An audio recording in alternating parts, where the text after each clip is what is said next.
other books. He gave to me the names of 104 books that is in the Congressional Library in Washington. And I studied them for 7 years. There up and down the East Coast. And I have the one that he gave to me, given about 2/3 of it to study.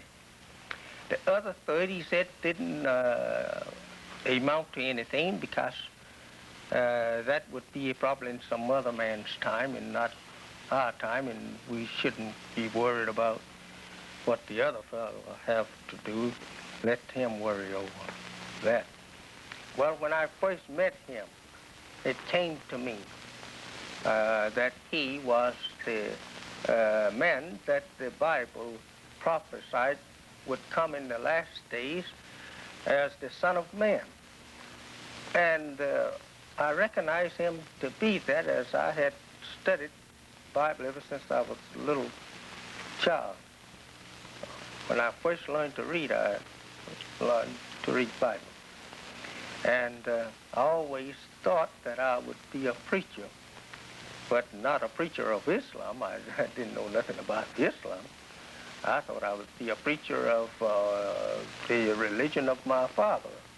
That was Christianity, and he was a Baptist preacher, and I thought maybe I would be one. But I always told them if I ever preach, I would make enemies. I said because my father and the other preachers would not like me if I preach. I said because I see so many things that they are saying and preaching is wrong. And so I went along like that until I was 35 years old before I actually was sent to preach. Then when I met this man, then I told him, I said, you are the one that the Bible teaches that will come, the Son of Man or the Messiah. And so he whispered in my ear. He got close to me. He looked all around, see who heard that. And he whispered in my ear and told me, he said, yes. He said, but keep quiet. He says, don't say anything to anyone about that. He said, I will let you know when to say that. Was there some way, sir, in which you did recognize the W.D. Fard? Or did he reveal himself to you in some other way before? Well, this, I'm quite sure I should give him the credit of revealing to me that he was the man.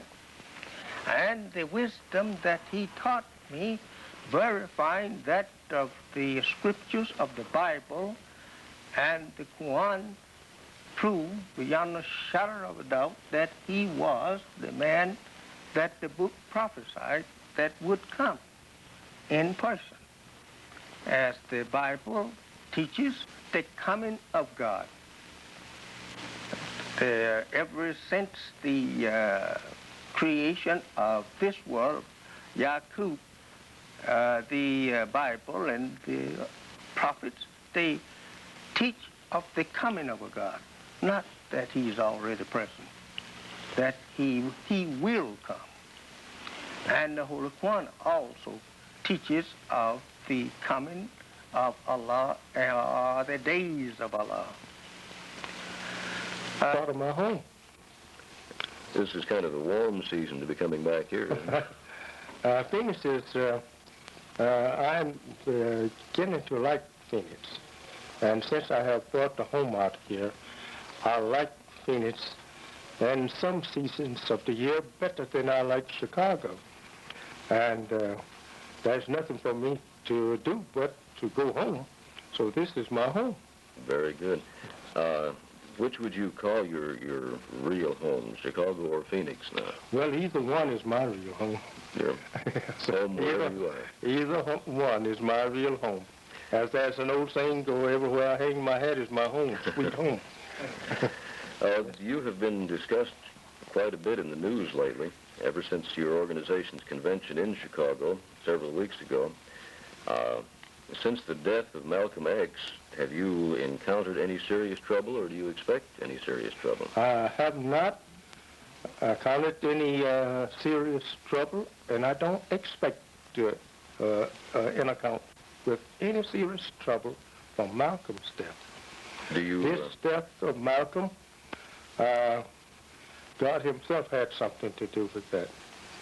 And I think the people will learn that this was some work of God himself. Do you feel possibly something that Malcolm brought on himself then? Well, he did bring all of it on himself. If he had stayed with us, following me, he would not have been dead today. He would have been a living man today. I believe Malcolm knew these things. But in fact about it, he being all fired for self.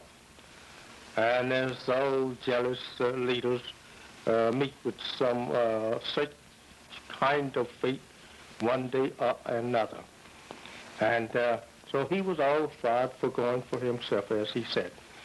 And going contrary to the truth by telling other than the truth, it don't bring a person to no good end. So Malcolm met with just what he preached. You feel then possibly he was more interested in serving his own interests than a cause? Well, I believe that he really wanted to be that which God had not made him to be. The period since your organization's gathering in Chicago, a great deal has happened, both in regard to your organization and a great many racial organizations. A lot of segregationists nowadays, including the Ku Klux Klan, say that organizations like the NAACP and CORE are filled with communists. What do you think of this charge? Have you an opinion on this? I don't know anything about communists. I never was one myself. Don't expect to be one. And therefore, I can't say anything about another man's belief and even his practice if it's something other than what I have. I can't say anything about it unless it involves or clashes with the truth. Then I goes to work to try to defend that truth that I believe in and that I preach. And as far as the segregation and the Ku Klux Klan preachings, teachings, they are an old organization that has been, according to history, they dates way back.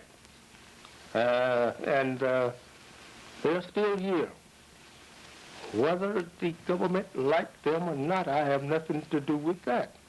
But I know I cannot be classified as one myself. I'm not a Ku Klux Klan myself. And segregation, I don't believe in segregation. I think that according to prophesied Scripture, which we have with us in Bible and Quran, I think, excuse me, I think we are at a time of complete separation. We cannot expect to live here with you and look for you to support us after you have educated us enough, or rather given to us enough education to do something for ourselves. And as the world is narrowing, as the world knows, it's getting a little narrower and narrower. And I think every nation should look forward for itself to try to hang on a piece of this old world in the sun, and not to be fighting and quarreling with each other all the time over the other spot. Within themselves or among themselves? Within and among themselves, I don't think it's necessary. If we would do just a bit of justice and just say, you're justified to live in the sun here somewhere on the earth, and I will help you to try to get a place somewhere where you can live in the sun. As others, and that's banish all argument, dissatisfaction, disagreement, and evil thinkings of nations.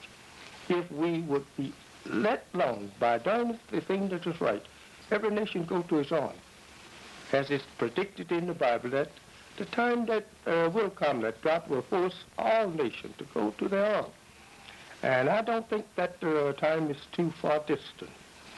And so the so-called American Negro, which are really the lost and found members of the Nation of Islam, the religion of God, which means entire submission to his will, who has been here for 400 years, serving the white man of America's well. And now he has become to think in terms of the white man's thinking. He thinks now that he should be part of the white man. He should be, he should share equally in everything the white man has. This kind of ideal brings us to a very serious, I would say, point. It is bound to bring on bloodshed and death. If such thinkings are carried into practice, are forced into practice, it only will mean the slaughter of each other. Because this can't be done like that. We originally didn't have nothing in America, not even our shadow. And I think we should move forward and trying to get ourselves placed back with on ether somewhere on this earth where we can be alone to ourselves, build whatever civilization we want to build. Let it be free for us to build that type of civilization. If it's digging holes on hillsides or if it's making mud houses in some sluice or some muddy pond. Whatever we like, we should be let alone and do that. And this stops all of this dissatisfaction, death dealing with each other, which is going to end up in a wholesale world thing. You see no other course but that? I don't see no other course but a whole entire world slaughter of man. Which is a horrible thing to think about. It is a horrible thing to think of it, but I do have prophets' predictions that such thing could take place and will take place if we pursue the course that we are pursuing now. 22 million so-called American Negroes who originally was brought into the Western Hemisphere by the white man to do his service and not to do our service. They have served that time out, and now it is no need for the white man nor for the so-called Negro to sit down at no such thing as a conference table to try to bring up some kind of agreement to live together and share together whatever is here. There's about 9 white men out of 10 that will not agree with no such agreement that the Negroes share equally with them, nor even have any social equality with them. Do you feel there are that many who would feel that way? I believe there's 9 out of 10, frankly. If you can get 100 out of every 1,000 that will agree as this kind of a thing. What I mean by this kind of a thing, the government trying to force the Negro into his society and the Negro trying to force himself in the white man's society. This don't mean nothing but a revolution. You're not going to stand for a lot of that yourself. I would not want it, my number one. Let the nation look at each other as a nation and the fundamentals of the nation that they are involved with. Number 2, let us deal with each other on the basis of justice and truth. Truth and justice, if carried into practice, could settle the whole conflicting world today. Do you feel there's not much chance of justice or truth triumphing. Trodden on the feet of the civilized world, justice and truth is the last thing to resort to or use whenever they has exhausted every means that they have of their own corrupted ideals for peace. Then they probably will turn to justice. That is, if any be left. They will, as a last resort, turn to that which they should have turned first. Then. At first, and then it would have saved rivers of blood. May I ask a couple of other questions slightly off the subject now? In relation to Phoenix again, while you were in Chicago, I understand some shots were fired into your home by apparently someone who does disagree with you. How do you feel about that kind of thing? Does it bother you? That does not worry me at all. These things that concern. I don't expect anything like total friendship, but I do expect men of education, men of civilization, men of reason science, men of truth and understanding of truth, that they should not be classified with no such acts themselves. You feel men of truth or honor would not do this kind of thing? They will not do such things. This is savage. To have any home shot at or bombed in civilized America today with her fine institutions of learning throughout the country and educating and civilizing people in foreign countries. For such thing to happen, it is disgrace. I think most people would agree with that. Don't you find that so, that most people would share that view at least? I think all civilized men will. The problems in America over the past few years have resulted in things like the problems in Selma, Alabama, Montgomery, all through the South. Do you feel that these incidents accomplish anything? I don't see where they have accomplished anything but the fights that they have. Getting people hurt. Getting people hurt and disgraced. That's the only thing that I can see in such movements as marching on people and trying to force yourself. The base of it is forcing yourself on people that you're not wanted. And in such way that no one would accept you in that way of forcing or even appealing for. I think the so-called American Negro, who is my brother and I'm part of him, I think we should first do this. After being enslaved for the last 300 or 400 years, I think we should prepare ourselves and be fitted, qualified as people to accept us as their equal or to accept us as a member of their society. I think we should qualify for such place first. That means cleaning up ourselves internally and externally as well. Do you feel that if there's any such thing, the average American Negro, if there's any such thing as an average, do you think that he wants to do this, or do you think he feels like maybe he's defeated and there's no use trying? Well, I must go back here to Ezekiel and the Bible of the dry bone, which represents people as we are. It said their hopes was lost and that they was cut off from their thought. Mm-hmm. I think that is very true if we look at that prophesy, and that they actually feels hopeless. And they know no place but the place that they was born in and has been in and felt crushed as a crushed people. And they begin to realize that they has been crushed and is still held as a crushed people. Do you feel that, excuse me, sir, since we're nearly out of film again, do you feel that your organization is taking steps or can take steps to help eliminate or solve this situation, the feeling of hopelessness? We are absolutely doing just that.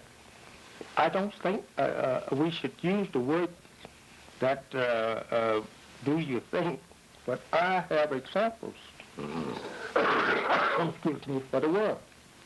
And these men that follow me and women's, children's, and I have an example of work there that the world can judge for what I'm teaching and what I'm trying to do for this people.